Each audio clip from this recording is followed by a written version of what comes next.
Hey friends, welcome back to A Simple Truth. Numbers 21 through 22 is where we are today. Now, last time we looked at the laws of purification, we looked at the disobedience of Moses and Aaron, and we also saw the transfer from Aaron to the new priesthood, I believe it was. So yeah, with Aaron's death, obviously they needed someone to take Aaron's spot. So we took a look at that as well. Today we're going to be looking at the bronze serpent, which is really cool because there are ramifications for that today. We'll also be looking at a couple different kings that were defeated, as well as part of the story of Balaam. So you may have heard of Balaam and Balaam's donkey. We're going to be looking at a bit of that today as well. Once again, this is Numbers 21 and 22. Chapter 21. The king of Arad, the Canaanite, who dwelt in the south, heard that Israel was coming on the road to Atharim. Then he fought against Israel and took some of them prisoners. So Israel made a vow to the Lord and said, "If you will indeed deliver these people into my hand, then I will utterly destroy their cities." And the Lord listened to the voice of Israel and delivered up the Canaanites, and they utterly destroyed them and their cities. So the name of that place was called Hormah. Then they journeyed from Mount Hor by the way of the Red Sea to go around the land of Edom. And the soul of the people became very discouraged on the way, and the people spoke against God and against Moses. "Why have you brought us out of Egypt to die in the wilderness? For there is no food and no water, and our soul loathes this worthless bread." So the Lord sent fiery serpents among the people, and they bit the people, and many of the people of Israel died. Therefore the people came to Moses and said, "We have sinned, we have spoken against the Lord and against you. Pray to the Lord that he may take away the serpents from us." So Moses prayed for the people. Then the Lord said to Moses, "Make a fiery serpent and set it on a pole.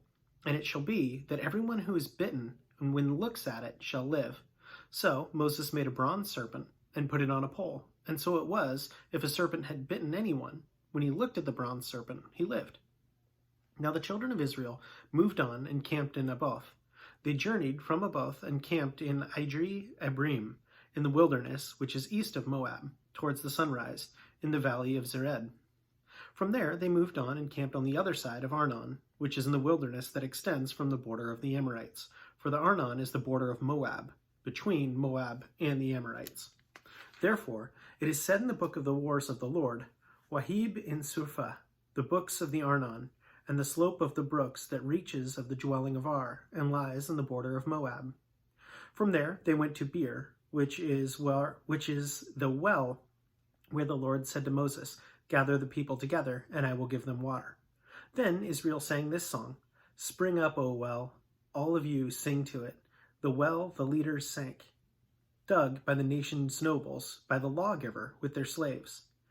And from the wilderness they went to Mattatna, and from Mattatna to Nahathiel, from Nahathiel to Bamoth, and from Bamoth in the valley that is in the country of Moab, to the top of Pisgah, which looks down on the wasteland.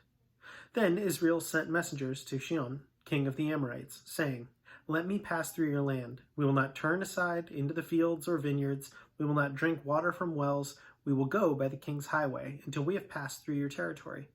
But Sihon would not allow Israel to pass through his territory. So Sihon gathered his people together and went out against Israel in the wilderness. And he came to Jahaz and fought against Israel.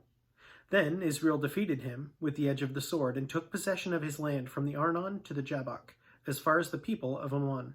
For the border of the people of Ammon was fortified. So Israel took all these cities. And Israel dwelt in all the cities of the Amorites, in Heshbon and in all its villages. For Heshbon was the city of Sihon, king of the Amorites, who had fought against the former king of Moab, and had taken all his land as far as the Arnon.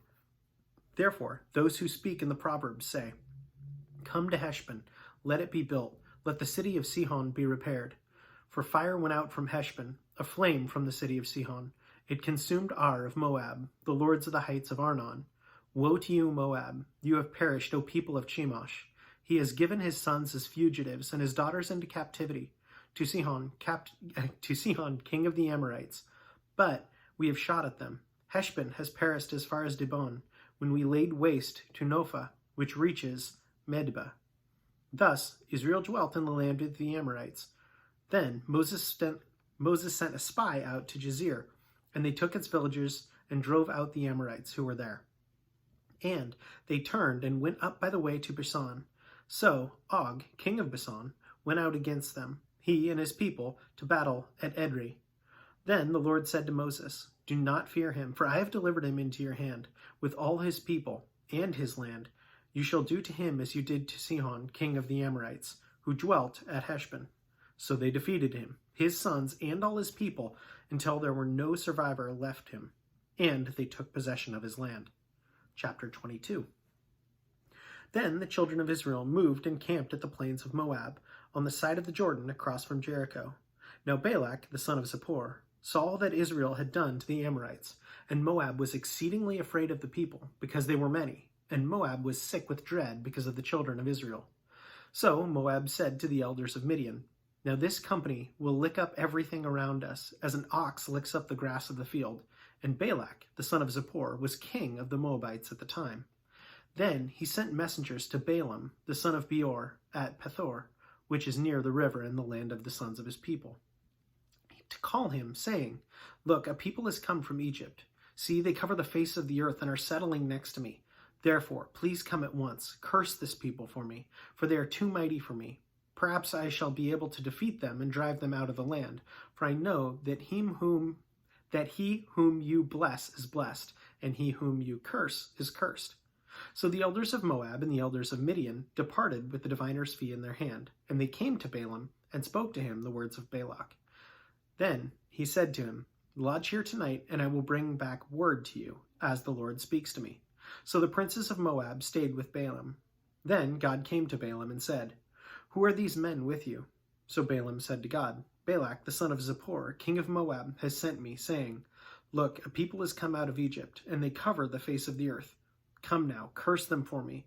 Perhaps I shall be able to overpower them and drive them out.'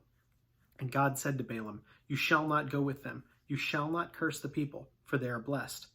So Balaam arose in the morning and said to the princes of Balak, 'Go back to your land, for the Lord has refused to give me permission to go with you.' And the princes of Moab rose and went to Balak and said, 'Balaam refuses to come with us.' Then Balak again sent princes, more numerous and more honorable than they. And they came to Balaam and said to him, 'Thus says Balak, the son of Zippor, please let nothing hinder you from coming to me, for I will certainly honor you greatly, and I will do whatever you say to me. Therefore, please come, curse this people for me.' Then Balaam answered and said to the servants of Balak, 'Though Balak were to give me his house full of silver and gold, I could not go beyond the word of the Lord my God, to do less or more. Now therefore, please, you stay here tonight, and I may know what more the Lord will say to me.' And the Lord came to Balaam at night and said to him, 'If men come to call you, rise and go with them, but only the word which I speak to you that you shall do.' So Balaam rose in the morning, saddled his donkey, and went with the princes of Moab. Then God's anger was aroused because he went, and the angel of the Lord took his stand in the way as an adversary against him, and he was riding on his donkey, and his 2 servants were with him. Now the donkey saw the angel of the Lord standing in his way, with drawn sword in his hand, and the donkey turned aside out of the way into the field. So Balaam struck the donkey to turn her back into the road.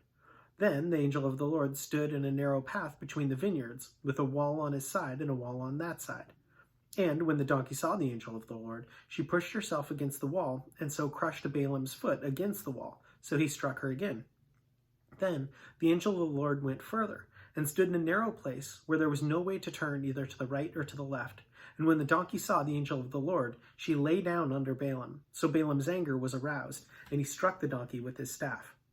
Then the Lord opened the mouth of the donkey, and she said to Balaam, 'What have I done to you that you have struck me these 3 times? And Balaam said to the donkey, 'Because you have abused me. I wish there were a sword in my hand, for now I would kill you.'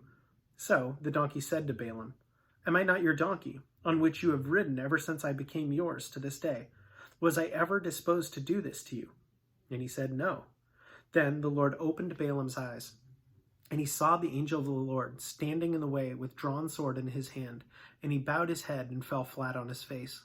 And the angel of the Lord said to him, 'Why have you struck your donkey these 3 times? Behold, I have come out to stand against you, because your way is perverse before me.' The donkey saw me and turned aside from me these 3 times.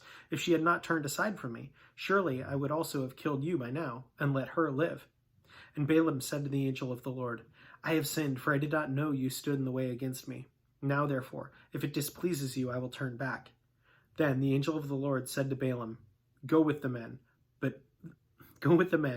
but only the word that I speak to you, that you shall speak." So Balaam went with the princes of Balak. Now when Balak heard that Balaam was coming, he went out to meet him at the city of Moab, which is on the border of the Arnon, the boundary of the territory. Then Balak said to Balaam, "Did I not earnestly send you, calling for you? Why did you not come to me? Am I not able to honor you?" And Balaam said to Balak, "Look, I have come to you. Now, have I any power at all to say anything?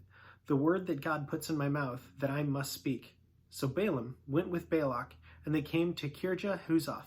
Then Balak offered oxen and sheep, and he sent some to Balaam and to the princes who were with him. So it was the next day that Balak took Balaam and brought him up to the high place of Baal, and that from there he might observe the extent of the people. So crazy story. I absolutely love that story. And it looks like